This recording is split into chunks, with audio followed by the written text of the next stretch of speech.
दोस्तों लगभग सभी एग्जाम्स में इस टाइप के क्वेश्चन पूछे जाते हैं। आइए इस क्वेश्चन को हम लोग सॉल्व करते हैं। क्वेश्चन में क्या बोला गया है, यदि समांतर श्रेणी का तीसरा पद 6 है तथा सातवां पद 14 है तब 20वां पद होगा। If third term and seven term of an AP is 6 and 14 then 20th term is. तो क्वेश्चन में क्या बोला गया है, थर्ड टर्म यानी तीसरा पद कितना है, 6 है, तो T3 लिखेंगे इसको। थर्ड टर्म यानी तीसरा पद कितना दिया हुआ है, 6 दिया हुआ है। और फिर सेवेंथ टर्म यानी सातवां पद कितना है, 14 है, ऐसे लिखेंगे। T7 मतलब सातवां पद, सेवेंथ टर्म 14 है। आपको निकालना क्या है, T20 निकालना है, यानी 20वां पद निकालना है, 20th टर्म निकालना है, तो इसको ऐसे लिखेंगे T20 यानी 20th टर्म यानी 20वां पद, ये निकालना है, इसको क्वेश्चन मार्क। ठीक, तो इसको निकालेंगे कैसे, ठीक है। तो देखिए T20 को हम लोग कैसे लिख सकते हैं, पहले लिखेंगे ए मतलब फर्स्ट टर्म पहला पद, तो एक टर्म हमने लिख दिया है। अभी 20 था तो एक बचा हुआ है, तो कितना लिखे,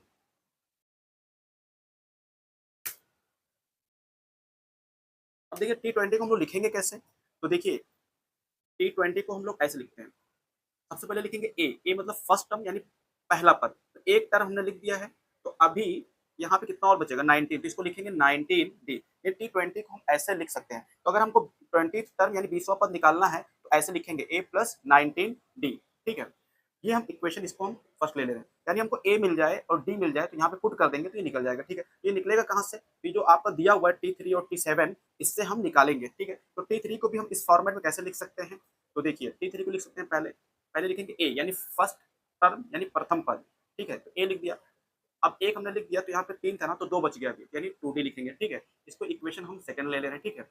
उसके बाद T7 कैसे लिखेंगे, तो पहले लिखेंगे ए यानी फर्स्ट टर्म यानी प्रथम पद, तो अभी और कितना बच गया, एक लिख दिया मैंने, यानी 6 यहाँ पे बचा हुआ, तो इसको लिखेंगे 6D। ये आपका इक्वेशन थर्ड हो जाएगी, ठीक। इन दोनों को हम सॉल्व करेंगे, यहाँ से ए और डी निकालेंगे, तो निकल जाएगा, तो यहाँ पे हम पुट कर देंगे, यहाँ पे रख देंगे, तो T20 यानी 20वां पद निकल जाएगा। इसको हम सॉल्व करने जा रहे हैं। तो देखिए यहाँ से a plus 6D is equal to कितना है, 14 है, और a plus 2D is equal to कितना दिया हुआ है, 6 दिया हुआ है। इसको हम माइनस कर देंगे, माइनस कर देंगे, माइनस कर देंगे, यहाँ से कैंसिल हो जाएगा, 6D माइनस 2D यानी यहाँ पे 4D बचेगा, ठीक है। 14 माइनस 6 यानी 14 में से निकालो कितना हो जाएगा, 8 बचेगा। 4 1 जा 4, 4 2 जा 8, यानी डी की वैल्यू कितनी आ गई, 2 आ गई, ठीक है। अब डी की वैल्यू 2 आ गई तो इसको हम पुट कर देंगे इसमें, इक्वेशन 2 में। इक्वेशन 2 क्या है आपकी, a plus 2d is equal to 6 है, ठीक है। a निकालना है 2, डी की वैल्यू कितनी आई है, 2 आई है, इक्वल टू 6। a प्लस 2 2 जा 4 इक्वल टू 6, 4 उधर भेजेंगे तो माइनस हो जाएगा, तो a is equal to 6 minus 4 equal to 2, यानी a की वैल्यू कितनी आ गई आपकी, 2 आ गई। अब हमको T20 निकालना था, यानी 20वां पद निकालना था, 20th टर्म निकालना था, तो उसके लिए हमने फार्मूला ये लिखा है, इसमें आप पुट कर देंगे। तो a की वैल्यू कितनी आई है, 2 आई है, यानी a की जगह पे 2 हो जाएगा, फिर प्लस था तो प्लस लिख देंगे, फिर 19, d की वैल्यू कितनी आई, 2 आई है, ठीक है।